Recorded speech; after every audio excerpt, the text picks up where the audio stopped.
Hello everyone, আশা করছি তোমরা ভালো আছো। আমিও খুবই ভালো আছি। আজকে আমি খুব সহজ পদ্ধতিতে এঁচোড়ের একটা তরকারি তৈরি করে দেখাবো। এঁচোড়ের ডালনা সবার বাড়িতে কম বেশি হয়ে থাকে, কিন্তু একবার এইভাবে এঁচোড়ের ডালনা তৈরি করে দেখো, খেতে কি এমন দুর্দান্ত হয়, আর ভাত রুটির সাথে সবার সাথে ভালোই লাগে। তার জন্য এঁচোড়গুলো আমি এরকম করে কেটে নিয়েছি। আলুগুলো খোসা ছাড়িয়ে নিয়েছিলাম। প্রেশার কুকারে বেশ কিছুটা জল, তার মধ্যে সামান্য নুন, হলুদ দিয়ে দেবো, আর ধুয়ে রাখা এঁচোড়গুলো আর খোসা ছাড়ানো আলুগুলো দিয়ে দেবো। ভালো করে নাড়াচাড়া করে প্রেশারে ঢাকা আটকে একটা সিটি মেরে গ্যাসটা অফ করে দেবো। তারপর জল থেকে ছেঁকে একটা থালার মধ্যে রেখে দেবো এঁচোড় আর আলুগুলো। তারপর আলুগুলো ঠান্ডা হলে একটু ডুমো করে কেটে নেবো। অন্যদিকে কড়াইতে গোটা জিরে, গোটা গরম মশলা, এলাচ, দারচিনি, লবঙ্গ, সাথে সামরিচ আর দুটো শুকনো লঙ্কা, আর এর সাথে একটা তেজপাতা ছিঁড়ে দিয়ে দেবো, আর 1 চামচের মতন মৌরি অ্যাড করব। সব মশলাগুলোকে হালকা ভাজা করে নেব।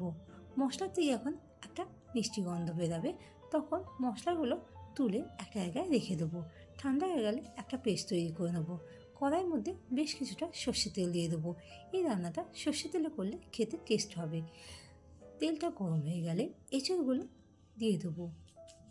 লো ফ্লেমে এঁচোড়গুলো হালকা ভেজে নেবো। এঁচোড়গুলো যখন ভাজা হয়ে আসবে, তখন এর মধ্যে সেদ্ধ করে রাখা যে আলুগুলো ছিল সেইগুলো ডুবো করে কাটা সেগুলো দিয়ে দেবো। একসাথে ভালো করে নাড়াচাড়া করে নেবো। আলু আর এঁচোড়টা ভাজা হয়ে গেলে একটা জায়গায় রেখে দেবো। এঁচোড় আলুগুলো তোলা হয়ে গেলে ওই তেলের মধ্যে দুটো শুকনো লঙ্কা ফোড়ন দিয়ে দেবো, সাথে একটা তেজপাতা ছিঁড়ে দিয়ে দেবো। হালকা নাড়াচাড়া করে নেওয়ার পর দুটো বড় সাইজের পেঁয়াজের কুচি দিয়ে দেবো। পেঁয়াজটাকে বেশ কিছুক্ষণ ধরে ভাজবো, যতক্ষণ না পেঁয়াজটার কালারটা চেঞ্জ হয়ে যায়।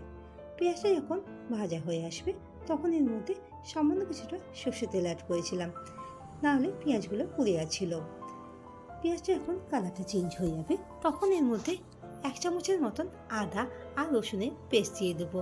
এরপর মশলাগুলোকে বেশ কিছুক্ষণ ধরে কষিয়ে নেবো। মশলাতে এখন কাঁচা গন্ধটা চলে যাবে, 1 চামচের মতন 5 ফোড়ন দিয়ে দেবো। আবার মশলাটা নাড়াচাড়া করে নেবো। তার মধ্যে দুটো টমেটো পেস্ট দিয়ে দেবো।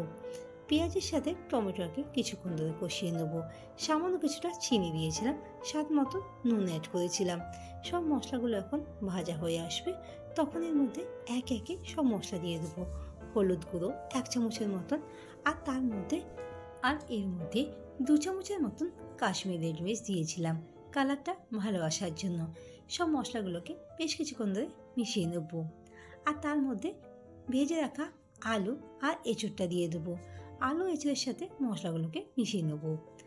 আর এর মধ্যে ভেজে রাখা যে মশলা ছিল, মৌরি, জিরে, শুকনো লঙ্কা, গোটা গরম মশলা, সেই পেস্টটা দিয়ে কিছুক্ষণ ধরে নাড়াচাড়া করে নিচ্ছি। আর বাটি ধুয়ে রাখা বেশ কিছুটা জল অ্যাড করব। আপনার জলের পরিমাণটা বুঝেই অ্যাড করবেন। স্বাদ মতন নুন দিয়ে দেবো।